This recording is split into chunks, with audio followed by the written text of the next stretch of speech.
A Igreja Católica é uma das maiores instituições religiosas e sociais do planeta. Por causa da sua estrutura hierárquica, da organização do trabalho, da administração do patrimônio e das suas atividades lucrativas, muitos a consideram como uma das empresas internacionais mais importantes. La Chiesa oggi si muove come una merchant bank. Qual é o verdadeiro poder econômico dessa instituição? Como foi que ela gerou tanta riqueza? Nella Banca Vaticana sono stati riciclati i soldi della mafia. Qual é a função do Banco do Vaticano e de que forma ele destina seus recursos? As riquezas do Vaticano são investidas onde se realiza a lavagem de dinheiro. Il Vangelo non scrive da nessuna parte che gli apostoli e i successori di Pietro devono costruire una banca. Como foi possível que da austeridade de Jesus tenha surgido um império econômico daquele tamanho? O Estado do Vaticano nasceu em 1929, a partir do tratado entre o Papa Pio XI e o regime de Mussolini. Ho scoperto che per diventare santo è un'operazione che costa anche 100, 200, 300, 400, fino a 600 mila euro. A igreja acabou se tornando algo enorme. A igreja começou o milênio enfrentando grandes dilemas que podem determinar o seu futuro. Muitos religiosos e sacerdotes não dão testemunhos de coerência entre o que dizem e o que fazem. Il cardinale Tarcisio Bertone ha ristrutturato la propria casa spendendo €500.000 dei soldi di un ospedale che dovrebbe spendere quei soldi per le malattie dei bambini piccoli. Será que o Papa Francisco é a solução para os atuais problemas dessa instituição? Papa Francesco è stato eletto esclusivamente con questo obiettivo: riformare la curia romana, che era ormai arrivata ad un degrado di immoralità inconcepibile. Quais foram os motivos da sua eleição? Realmente o Sumo Pontífice administra os interesses da Igreja? Ou, como algumas pessoas asseguram, será que se trata de uma fabulosa estratégia de marketing que procura novos clientes? Será que a Igreja Católica é a maior empresa do planeta? Ou será que ela é só uma enorme religião que move a fé de milhões de seguidores?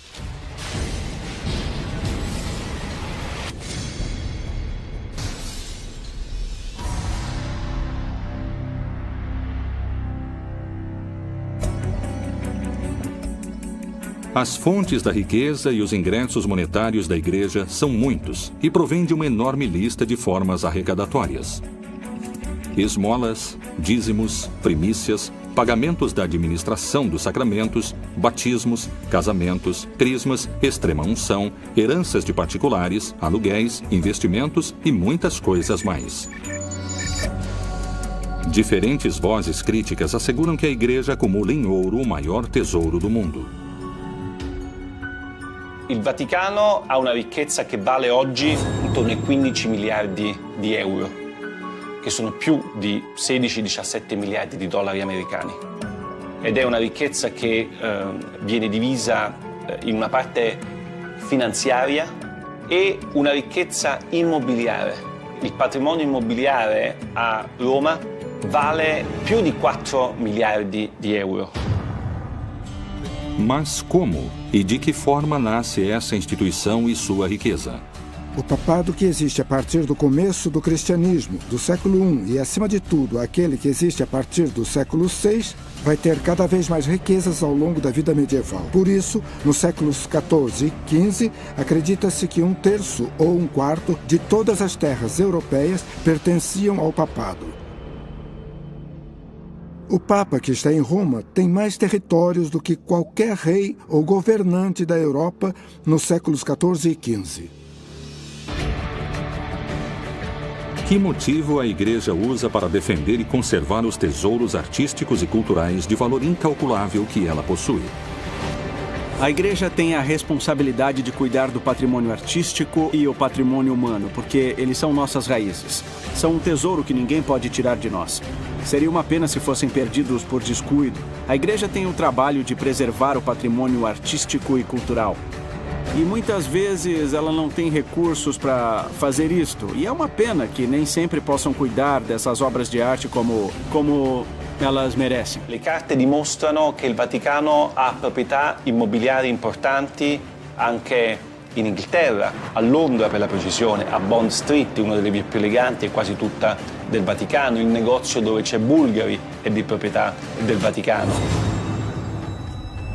Como foi que a mensagem de unidade e de austeridade do Criador, a base da religião católica, foi se transformando em uma igreja com grandes quantidades de dinheiro e que muitos consideram ostentação? Uma das perguntas é: até que ponto as igrejas católicas usaram o conceito de humildade determinado por Jesus? Um homem chamado Nietzsche, no seu livro intitulado O Anticristo, fala o seguinte: em toda a história da humanidade só houve um cristão, Cristo. Isso quer dizer que, se você está falando em humildade, essa mensagem não tinha sido levada em consideração. La Chiesa, per essere più umile, deve essere più povera. Anzi, deve essere povera. Deve avere uno spirito povero. Della prima beatitudine, beati i poveri in spirito. Perché deve riconoscere e vivere che tutto quello che la Chiesa possiede è un patrimonium pauperum e deve essere messo a servizio dei poveri. Desde a Roma antiga, começou a formação de uma instituição que não deixaria de somar poder religioso, político e principalmente econômico. Qual foi o plano financeiro e monetário que a Igreja desenhou para incrementar suas riquezas? Principalmente no século XV e no começo do século XVI, a Igreja permitia o perdão dos pecados se o sujeito fizesse uma doação importante para a Igreja. O sujeito que doava suas terras para a Igreja, do meu ponto de vista, fazia isso apenas por um motivo. Esse sujeito acreditava cegamente que isso lhe daria acesso ao paraíso, menos tempo no purgatório e o perdão dos seus pecados. Le vecchie signore che lasciavano in eredità tutto alla Chiesa, come diceva una mia cugina, tutto ai preti. Se fai del bene alla Chiesa nell'aldilà, ti ritrovi premiato nell'aldilà. E questo è stato una delle fonti della crescita del patrimonio degli ecclesiastici. A Igreja vai investir seu dinheiro em todo tipo de empresas e por isso constantemente vai chegar dinheiro nos bolsos de Roma. E por isso se considera que no século XX e também no XXI, o papado tem muito dinheiro. E aquilo deu origem a todo tipo de teorias, mais conspiratórias ou menos conspiratórias.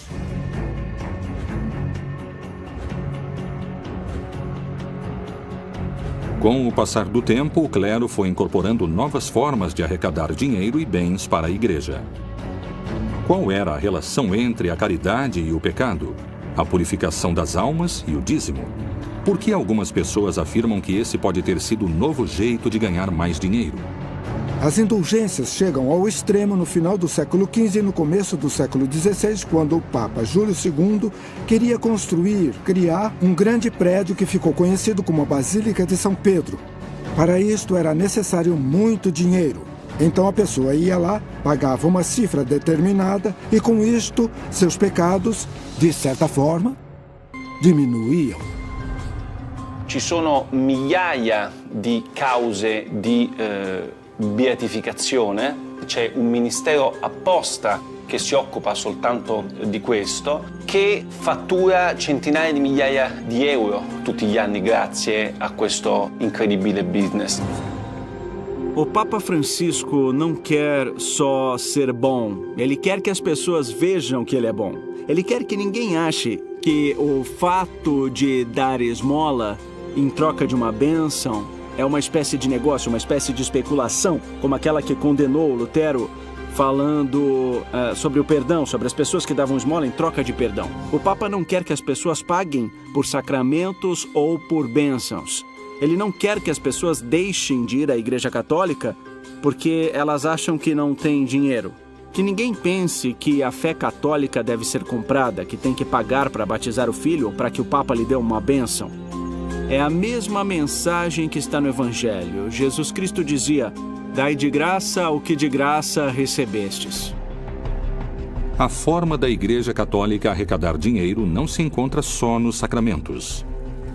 O que a Bíblia fala sobre o celibato e por que esta condição é considerada por muitos peritos como uma estratégia esperta para aumentar seu poder econômico? Nos primeiros séculos, nos monastérios, as ordens religiosas estabeleceram votos de castidade, mas o clero secular, o clero que vivia no mundo, para este clero, o celibato era uma coisa opcional. Na verdade, este celibato se torna obrigatório no século XI. Timóteo falou muito claro. Os bispos podem se casar. O padre pode se casar. Não só isso, seria uma violação do mandato divino, porque no Gênesis fala, não é bom que o homem esteja só. A Igreja, se apoiando no celibato do clero, garante também que as propriedades que um sacerdote ou um padre possa adquirir não vão se tornar uma propriedade individual, e sim uma corporação. Isso significa que vão ser da Igreja e, dessa forma, a Igreja aumenta seu patrimônio. Surgiriam problemas econômicos quando eles perceberam, e isso é realmente um absurdo, que os filhos de todos os sacerdotes poderiam herdar os inúmeros bens da Igreja. Como se chegou à etapa moderna dos Estados Pontifícios? Vaticano é o nome de uma das 7 colinas tradicionais de Roma. O Estado do Vaticano nasceu em 1929 a partir do tratado entre o Papa Pio XI e o regime de Mussolini. Dia 11 de fevereiro de 1929 se assinou o Tratado de Latrão. Eram uma série de acordos entre a Santa Sé e o governo de Mussolini. O Benito Mussolini faz uma coisa muito esperta, que é o Tratado de Latrão. Isso se trata simplesmente de resolver uma velha briga que existia na Itália desde o começo da unificação italiana de 1870, a partir de quando o Estado Vaticano fica dentro do Estado italiano. Concretamente, quais foram os benefícios que a Igreja teve com esses acordos assinados com Mussolini? Deixaram que a Igreja criasse um Estado autônomo, um país separado do Estado italiano, que se tornou o Estado do Vaticano. Houve um ressarcimento econômico muito importante durante o ano de 1870 até o ano de 1929, por estar submetido ao governo italiano. E, em troca disso, a Igreja deu a Mussolini o apoio político. A Igreja não podia opinar na política. E o Mussolini poderia escolher quem seria o bispo de cada uma das regiões da Itália e, claro, de Roma também. A partir desses acordos começa a etapa moderna dos Estados Pontifícios. Diversas práticas e situações teriam ajudado a aumentar a fortuna ano após ano, século após século. Não se trata só dos bens materiais, como ouro, propriedades e investimentos no mundo todo. Mas também, ele está se tornando um enorme valor cultural. De alguma forma, os bolsos do Vaticano ficaram se enchendo até que o próprio Vaticano se tornou a instituição multimilionária que é atualmente.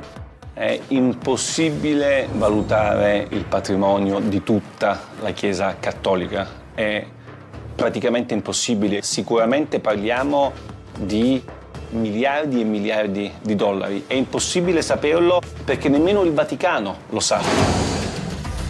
O dinheiro arrecadado pela Igreja ao redor do mundo se concentra no mesmo lugar.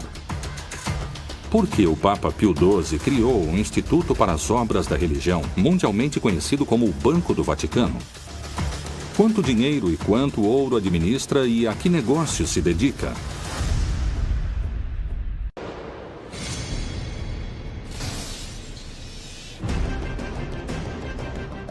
A incalculável fortuna da Igreja Católica se manteve em segredo entre os fiéis e as autoridades eclesiásticas. O que é exatamente o Banco do Vaticano e o que ele faz além de arrecadar? O Banco do Vaticano é uma instituição que foi criada para que as ordens religiosas, as instituições católicas, não tivessem seu patrimônio em poder de outros bancos que poderiam usar esse patrimônio para investimentos não éticos, talvez investimentos em armas ou na indústria farmacêutica especulativa, e também para facilitar as transações econômicas nos países em que a Igreja era perseguida. Non solo, il Vaticano ha moltissimi soldi che vengono fatti da donazioni, tipo l'obolo di San Pietro, o attraverso i guadagni che sono fatti dalla sua banca, i guadagni finanziari come lo IOR. Anche in questo caso questi soldi vengono gestiti in maniera secondo me piuttosto discutibile. L'obolo di San Pietro, per esempio, è una donazione che i fedeli di tutto il mondo fanno direttamente al Papa. Que benefícios econômicos teve a Igreja Católica com o Banco do Vaticano como ferramenta de investimento e arrecadação? As riquezas do Vaticano também são investidas em empresas onde, por meio de estudos das redes bancárias, podemos ver que si realizza lavagem di dinheiro. Nella Banca Vaticana sono stati riciclati i soldi della mafia, come ha dimostrato il Tribunale di Roma.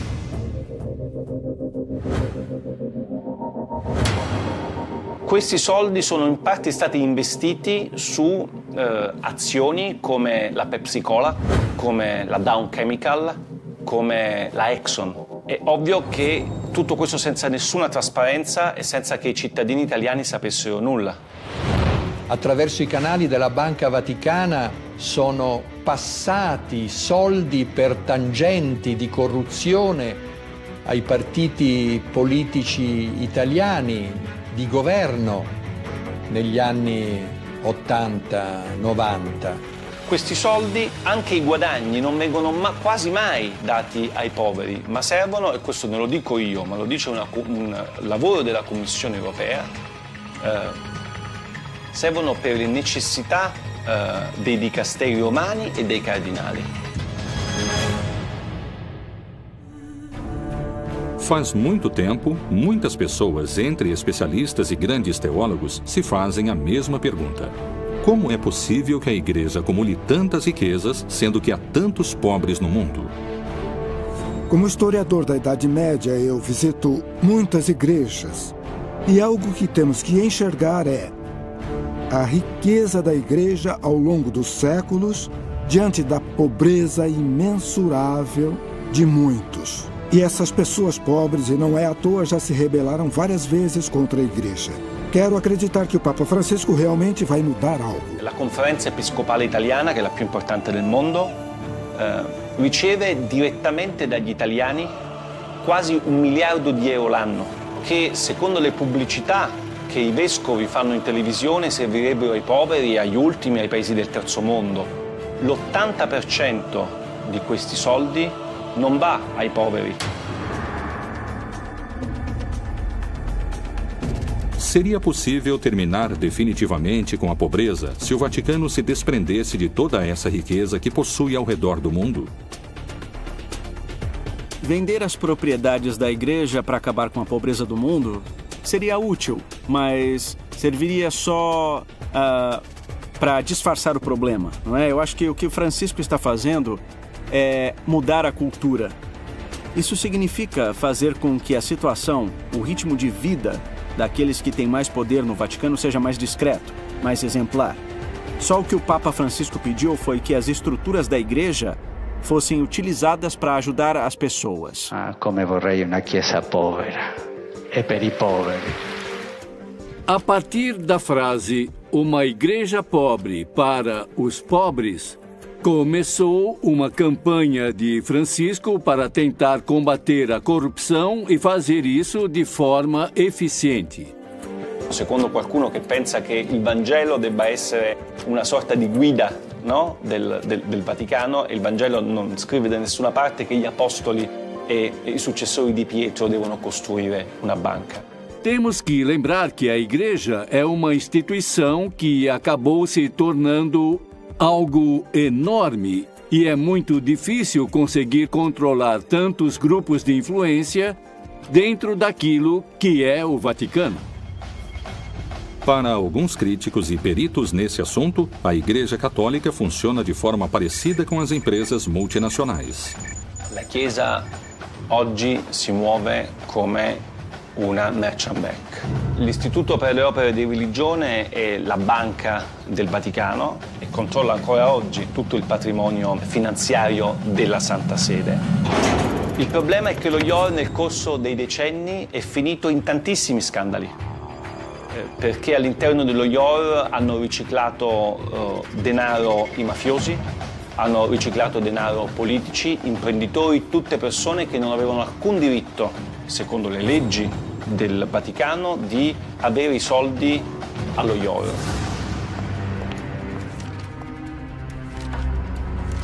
Que documentos vieram à tona que colocaram em xeque a Igreja? O escândalo do Vatilix II poderá ser o começo das reformas que o Papa Francisco quer na sua Igreja. O nível de diversificação da renda e dos gastos do Vaticano, o que podemos ver por meio dos acontecimentos e dos Vatilix 1 e 2, é muito obscuro. Era necessário que se fizesse uma reforma profunda.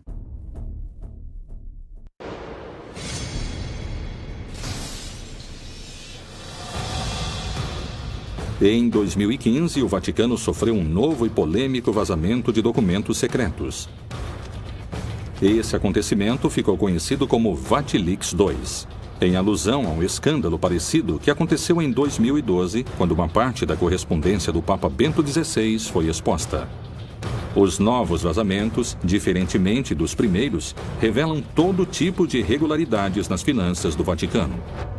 Il Vatilix 2 è stato lo scandalo del 2015, state parlando con uno dei protagonisti dello scandalo perché io ho pubblicato nel mio libro una serie di documenti che ho di carattere finanziario e economico che per la prima volta hanno raccontato la reale ricchezza del Vaticano e come questi soldi in Vaticano vengono gestiti, i soldi delle donazioni, i soldi che sono presenti all'APSA, gli immobili che il Vaticano controlla.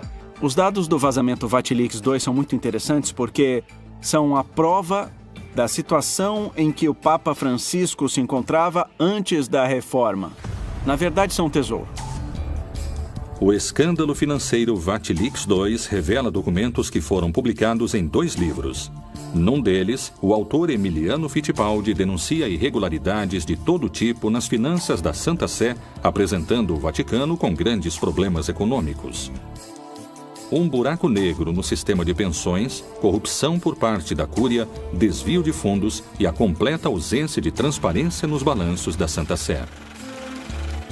Secondo il Vaticano sono state 2 le persone che mi hanno dato queste carte, Monsignor Valeco Balda, che è un monsignore spagnolo che era il segretario di questa commissione d'inchiesta, e Francesca Immacolata Chacqui, che era il membro di questa commissione. Essas 2 pessoas que foram contratadas pelo Vaticano para ajudar o Papa a fazer a reforma da Cúria Romana, essas pessoas se desviaram do caminho e fizeram algo que não deviam fazer. Todos os documentos secretos, os dossiês que o Papa devia ler para pensar nas medidas que deveria tomar, se tornaram públicos. Queste 2 persone sono state arrestate 5 giorni prima la pubblicazione del mio libro e del libro Via Crucis di Nuzzi. Sono state arrestate perché sono state accusate di aver divulgato informazioni riservate e aver messo a rischio l'interesse della patria, così dice la legge Vaticano. Os vazamentos desses documentos tornam a Santa Sé inocente ou culpada desse enorme escândalo. Quando eles foram publicados, já tinham se passado muitos meses depois que começaram a realizar algumas medidas para evitar esses problemas. Por isso, algumas pessoas consideraram que o vazamento desses documentos era uma forma de parar com essa reforma. E para outros, paradoxalmente, era uma forma de apoiá-la. Para o Papa Francisco, isto foi uma traição. Foi uma punhalada pelas costas. Vorrei dirvi anzitutto che rubare quei documenti è un reato. è un atto deplorevole che non aiuta. Quais são os fatos mais escandalosos que o Vatilix expôs? Cardinali di cui ho raccontato nel libro hanno, come il cardinale Tarcisio Bertone, ristrutturato la propria casa spendendo €500.000 dei soldi di un ospedale che dovrebbe spendere quei soldi per le malattie dei bambini piccoli. Invece lui ha preso, questi soldi sono stati dati al cardinale Bertone per ristrutturare la sua casa da 300 metri quadri. Il cardinale resta ancora, mentre parliamo, nell'attico, a godersi un attico bellissimo con un sistema Bose da €30.000 e con i marmi di Carrara nei bagni, mentre Valleco Balda, che ha soltanto dato queste informazioni, è in galera. Mi sembra, molto contraddittorio come tipo di azione da parte del Vaticano. Durante todo esse processo, aquilo que veio à tona foi que tudo isto era uma história de uma superficialidade quase insultante. Será que as revelações dos documentos vazados ajudaram a Igreja Católica na sua tentativa de demonstrar transparência? Ou isto foi um golpe para a fé que faria a Igreja perder fiéis ao redor do mundo? Rapidamente, os vazamentos enfraquecem o papado. Isto é, se nós tornarmos públicos os pecados de alguns sacerdotes, vamos estragar o prestígio dessa instituição tão valiosa que é a Igreja Católica. E vamos enfraquecer a fé, que é muito importante e valiosa para nossos crentes. É mais conveniente para a Igreja Católica salvar o prestígio dela, e é mais vantajoso esconder essas coisas do que revelar tudo. Io non credo che il Vatilix sia stato un male necessario per una riforma del Vaticano, semplicemente perché io penso che il Vatilix non sia stato un male, perché io penso che qualsiasi istituzione, soprattutto un'istituzione morale e religiosa come la Chiesa Cattolica, abbia solo che da beneficiare di una assoluta trasparenza. Non ci devono essere segreti. Esse tipo de vazamento sair à tona, por um lado, é inevitável nesse mundo das comunicações, onde nada pode se manter em segredo. Uma hora iam sair à tona. A curto prazo, isso pode desestabilizar a instituição, mas a longo prazo pode beneficiá-la. Qual foi a reação e quais foram as medidas que o Papa Francisco tomou quando os alicerces da sua instituição foram sacudidos pelo vazamento desses documentos secretos? A reforma que o Papa Francisco realizou para ter transparência nas contas do Vaticano, para fazer com que nenhum delinquente pudesse se aproveitar das instituições do Vaticano, para mim é irreversível. Voglio assicurarvi che questo triste fatto non mi distoglie certamente dal lavoro di riforma che stiamo portando avanti con i miei collaboratori e con il sostegno di tutti voi. Então, chegou o Papa Francisco e disse uma coisa importante, que a reestruturação da Santa Sé não deveria ser um trabalho da Cúria, e sim de órgãos externos que são os responsáveis por propor as mudanças que poderiam ser feitas. Eu acho que não tem jeito de deter essa reforma. Atualmente, o Vatilix II é uma das preocupações mais importantes da Cúria Católica. É um escândalo que ainda pode ter mais informação esperando para vir à tona.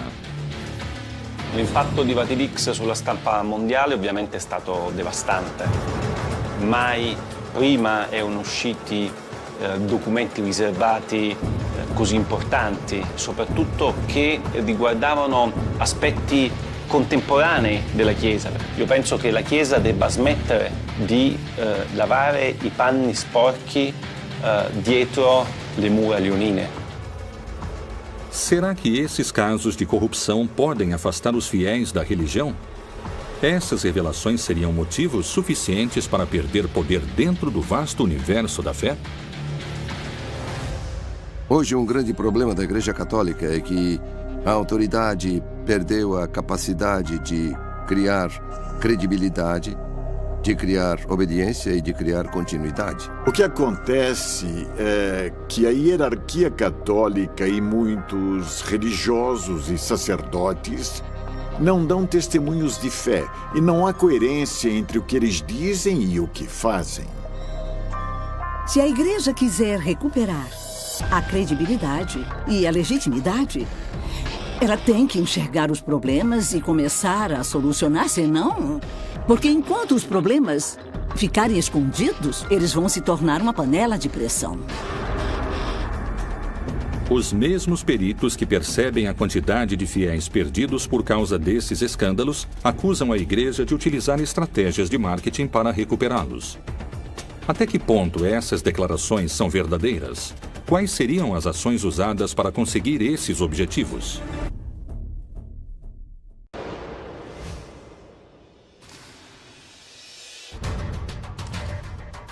Os vazamentos dos documentos financeiros secretos, conhecidos como Vatilix II, não só abalaram a Igreja Católica, mas, segundo alguns especialistas e teólogos, também afastaram muitos fiéis ao redor do mundo.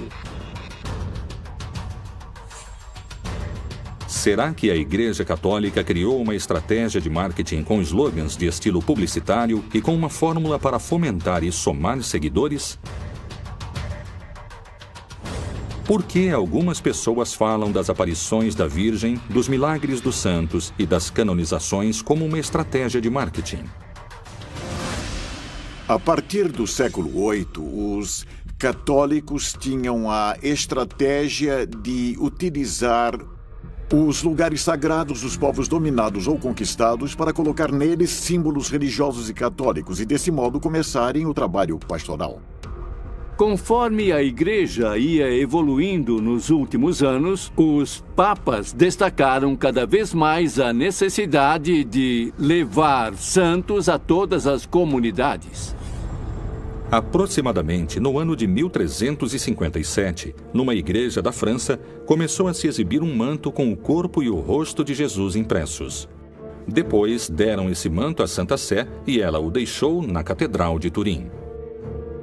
Rapidamente, o sucesso trouxe um grande número de fiéis e também de detratores. Falam que esse manto é o tecido que cobriu Jesus quando ele morreu. O problema é que, na Idade Média, existiu o tráfico de relíquias, por exemplo. Isto é uma farpa da cruz de Jesus Cristo, tanto faz. Então, isto me parece muito pouco verdadeiro.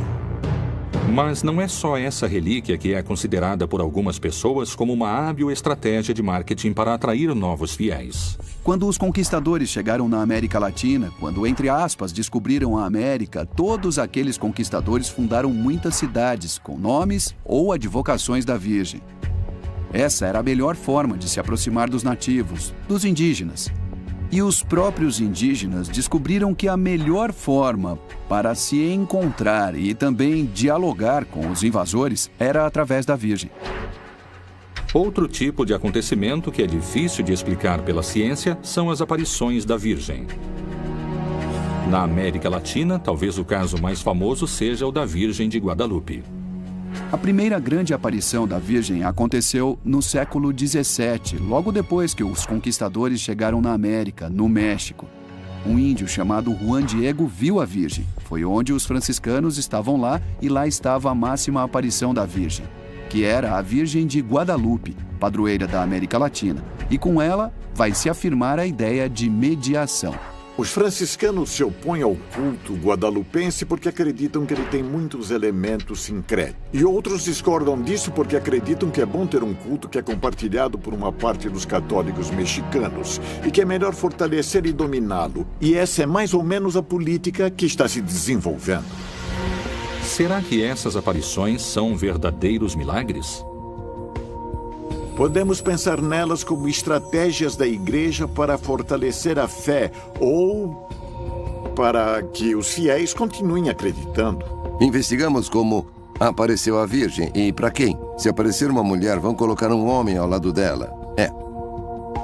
Acima de tudo, um sacerdote. O tempo passou e muitas pessoas visitam o lugar onde a Virgem apareceu. E para isso tem que se inventar algo. Tem que falar que lá se curam os meninos e as meninas. Que lá as mulheres conseguem engravidar. Existe um nível de irracionalidade nessa crença. E eu acho que isso acontece porque ela não é consistente, não é racional, sabe? Não atrairia gente. Uma parte de você acredita porque você tem fé, mas você não precisa demonstrar a sua fé. Por que tem aqueles que consideram as canonizações também como um instrumento de atração de novos fiéis? É assim, as canonizações consistem nisso. A igreja propõe um modelo do bom cristão. A igreja diz, olhem, esse homem se comportou como um herói da fé e é um homem ou uma mulher que vale a pena imitar. No começo, cada uma das comunidades cristãs canonizava seus mártires. E depois a igreja começou a controlar esse processo. E agora tem uma série de provas e etc. E a partir do Concílio Vaticano II criaram-se outros requisitos. Entre eles provar a existência do santo, a existência física da pessoa. Poucas pessoas sabem que este procedimento tem um custo econômico elevado e que isto significa um incremento elevado nos bolsos da igreja.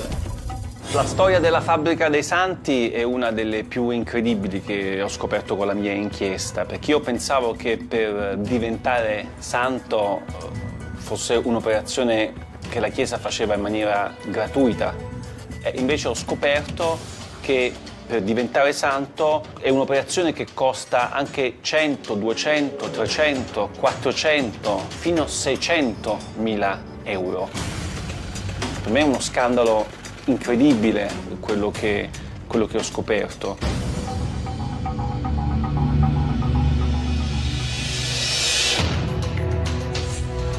Relíquias de procedência duvidosa, visões milagrosas difíceis de comprovar e canonizações envolvidas em manobras econômicas apresentam controvérsias, dividindo fiéis e detratores. Por que os detratores asseguram que a eleição do Papa Francisco se trata da mais ambiciosa estratégia de marketing da história do Vaticano?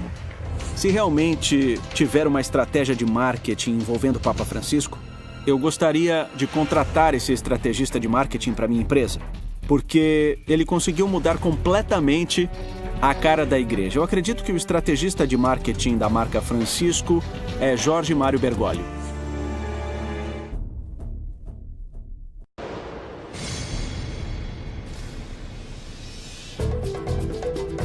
O mundo comenta sobre o estilo Bergoglio. Roma e o Vaticano vendem souvenirs nas ruas e os meios de comunicação no mundo todo falam da papamania. Será que a igreja está gestando uma mudança? Francisco renova a comunicação utilizando as redes sociais e, desse jeito, moderniza a forma de falar com milhares de fiéis ao redor do mundo. O Papa Francisco é um papa que posta tweets que são muito mais eficazes, que chegam a muitas pessoas e que ajudam muita gente. Nós vivemos num mundo que tem uma parte que é o mundo digital e os fiéis, por serem seres humanos e, portanto, quando o mundo vai numa direção, os fiéis seguem essa direção atual. E a igreja, nesse aspecto, mudou bastante. A igreja acabou se inovando muito e, com certeza, vai continuar se inovando. Ele é coerente nos diferentes dispositivos. A mensagem que ele transmite no Twitter é a mesma que transmite no Facebook e a mesma que transmite no Instagram. A mesma. É uma mensagem de carinho, uma mensagem que faz agir, que faz com que as pessoas se olhem nos olhos. Ele é um Papa 3.0. Entre março e dezembro de 2013, mais de 2 milhões de pessoas foram às audiências das quartas-feiras na Praça de São Pedro. 4 vezes mais daquelas que Bento XVI reuniu em 2012. Quais foram os motivos pelos quais a Igreja resolveu, pela primeira vez na sua longa história, escolher um Papa com o perfil de Francisco para dirigir o destino de bilhões de fiéis ao redor do mundo? Papa Francesco è stato eletto esclusivamente con questo obiettivo, riformare la curia romana che era ormai arrivata ad un degrado di immoralità inconcepibile. Acredito que o caminho de Francisco tenha muitos obstáculos. A escolha dele foi muita sorte.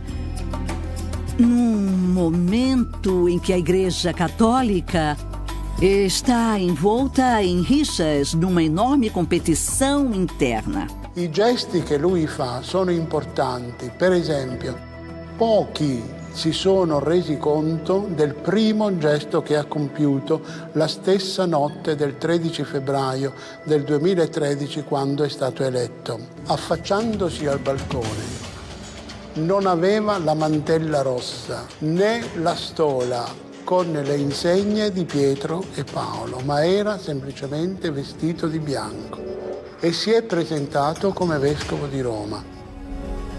Muitas pessoas afirmam que as reformas que o Papa Francisco fomenta na igreja contemporânea estariam mexendo nos alicerces da religião. Respingano inoltre modelli economici disumani che creano nuove forme di povertà ed emarginano i lavoratori e la cultura della morte che svaluta l'immagine di Dio, il Dio della vita, e viola la dignità di ogni uomo, donna e bambino. O Papa Francisco destaca constantemente a necessidade de combater a corrupção.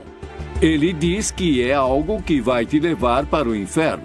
Então, para que ele possa combater de maneira eficiente esse fenômeno que ele é terminantemente contra, resolveu criar mecanismos para que exista um funcionamento mais eficiente e também tentou procurar em quais aspectos podia existir corrupção, porque a corrupção é uma coisa que ele é completamente contra. As declarações e as ações de Francisco dão volta ao mundo na televisão, nos jornais e na internet. Qual é o discurso que chama tanto a atenção? È necessario affrontare insieme la questione migratoria. Non si può tollerare che il Mar Mediterraneo diventi un grande cimitero. O Papa Francisco, desde que foi eleito Papa, conseguiu se consolidar como uma espécie de consciência da humanidade. Para mim, que sou católico, a revolução que o Papa Francisco está começando me fez mudar o jeito de enxergar as pessoas. La Chiesa povera e per i poveri di cui parla Francesco sia ancora molto lontana dal diventare realtà. La Chiesa è ancora molto ricca, i cardinali sono ancora molto ricchi, lui è l'unico che vive in 20 metri quadri, tutti gli altri continuano a vivere in 300, 400, 500 metri quadri. C'è gente che dice che Francesco è solo un predicatore che fa solamente dell'apostolato, ma Francesco è un papa che governa. A Igreja Católica é uma instituição de dimensões incalculáveis. Se passaram mais de 2000 anos de história desde que foi criada como uma instituição eclesiástica e é colocada por vários peritos à altura das maiores empresas do planeta.